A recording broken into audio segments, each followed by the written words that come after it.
Man, I love the word. You know why I love the word? I love the word because it is just forever changing. It's like the closer you get to God, the more truth he reveals to you. And verses that you used to think meant something now mean something totally different. They make more sense now. And it's because that God is revealing more to you. He's opening up more to you. So the word is changing. And you don't get that revelation without having that closeness with him. And a perfect example of that is John 10:26 through 28, where Christ says, "My sheep know my voice."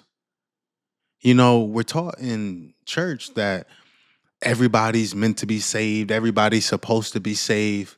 But really, that's just not true. For him to say, "My sheep," is to distinguish and separate us from other sheep. My sheep know my voice, which tells me that only a select few are going to be saved. Only a select few can hear my voice, which means that not everybody is meant to hear the voice. Not everybody is meant to be saved. And I never really looked at that verse in that kind of way. It didn't really hit me until I started to get super closer with God. I started to read a lot more. I started to ask for understanding and clarification and discernment in the reading. And when I started to do that, I started to open up to different interpretations, different understandings of the scripture that I was reading. Another example of this is when Jesus is in the temple, when he's like, I believe, like 12 years old, and I believe it's Passover, and Mary and Joseph and Jesus went to Jerusalem for Passover, and they lost Jesus for 3 days. How you lose a kid for 3 days? I don't know. Like, how does that happen? But besides that, when they found him, he was in the temple with all the other priests. And when he was in the temple, he was asking them questions. And I was like, okay, that's what a kid does. He's 12 years old. That's what he's doing. He's in there. He's asking questions. He wants to know more. He's trying to learn. And I didn't understand the historical aspect of Judaism at that time. Rabbis, the ways that they taught was through asking questions.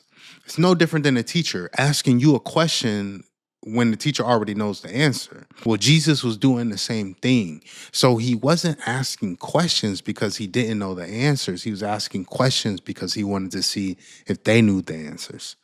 So he was already teaching at 12 years old. And when I found that out, that blew my mind because I've always looked at that verse in a different way. I always looked at that verse as a kid asking questions because he doesn't know the answers, not a kid asking questions because he's trying to teach. And it makes more sense when you look at it from the teaching aspect because the rabbis were astounded in how much he knew. They couldn't believe how much he knew. It was unbelievable. They were trying to figure out where he was getting this information from. How did he know these things? So it's when you get closer to God, it's when you get closer to the word, when you actually read the word, is when things start to open up to you. Truths start to become real to you. You start to really uncover the things that are, not necessarily secrecy, but they're for the true followers, the people that are really digesting the word, the people that are really following the steps of Christ. When you're really walking and talking that life, he reveals that stuff to you. So it's not enough to just, sin 6 days out of the week and be holy on Sunday. It can't be like that to be a real follower of Christ. Like, you have to be in the word every day. You have to read something every day. Because if you're not connected to the source, he's not going to reveal truths to you. And don't we all want to know truth?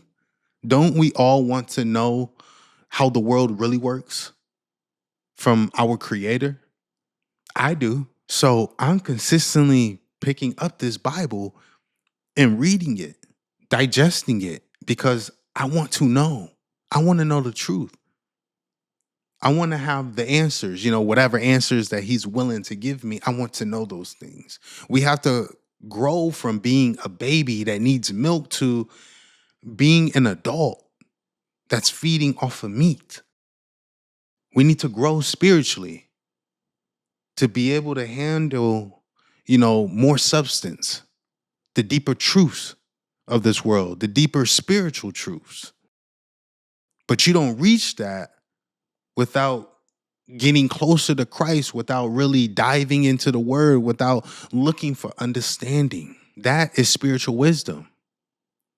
That is one thing I always ask Christ for, is for wisdom. Wisdom is talked about so much in the Bible, especially if you're talking about Proverbs, you're talking about Ecclesiastics. Solomon, that's really all he talked about was wisdom. It's one of the most important things in the Bible. I think it says that it's more precious than rubies and any special type of gem. It's one of the most important things that you can ask for is wisdom. So I'm always in search for wisdom. I want to know more because at the same time, I'm preaching a word to people.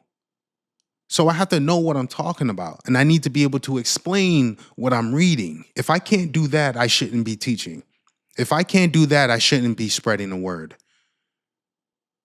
And we're all called to spread the word. We may not be all called to teach or to preach, but we're all called to bring people closer to Christ. That is all our duty. So we all should be in the word, learning more about the word, so that when we come across somebody that may be wanting to hear the word, we can actually give them some verses to look at.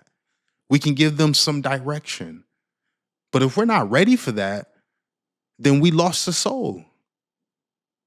We can't lead him to Christ. We can't lead her to Christ because we haven't spent enough time in the Bible to know where to direct them to. So you have to know the word. I'm ready at all times. When I'm coming across somebody out there that wants to know more, I've had plenty of people reach out to me. I make videos like this all the time. So I have people in my DMs all the time asking about, certain scriptures. Like, hey, I'm going through this. Can you lead me to a particular scripture that'll help me deal with this? And if I don't know the Bible, I can't lead them to any scripture. The blind can't lead the blind. So we need to become more fruitful. We're not fruitful enough. And we're not fruitful enough because we don't know the word. We're not fruitful enough because we're not really connected to Christ. We're not fruitful enough because we don't spend enough time with him. Like I said, we sinning 6 days out of the week, but holy on Sunday. That's not enough. That's not a follower of Christ.